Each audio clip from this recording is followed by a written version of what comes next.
نبی کریم علیہ السلام نماز پڑھا رہے تھے، ظہر کی نماز تھی، عصر کی نماز تھی، صحیح مسلم میں موجود ہے۔ حضرت ابو ہریرہ فرماتے ہیں نماز پڑھاتے پڑھاتے نبی پاک نے قدم آگے کیا، نماز پڑھاتے پڑھاتے قدم آگے کیا اور یوں ہاتھ اٹھایا پھر واپس کر لیا۔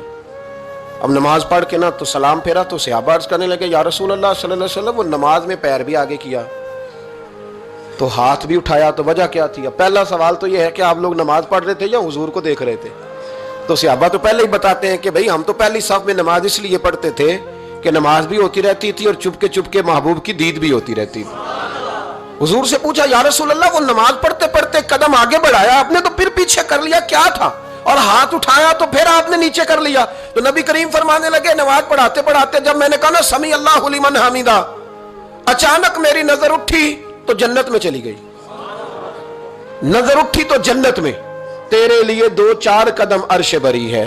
تو محبوب فرماتے ہیں جب میری اوپر نظر گئی نا تو میں نے دیکھا کہ انگوروں کا ایک خوشہ لٹک رہا ہے جنت میں، تو میں نے ہاتھ بڑھایا کہ توڑ لوں۔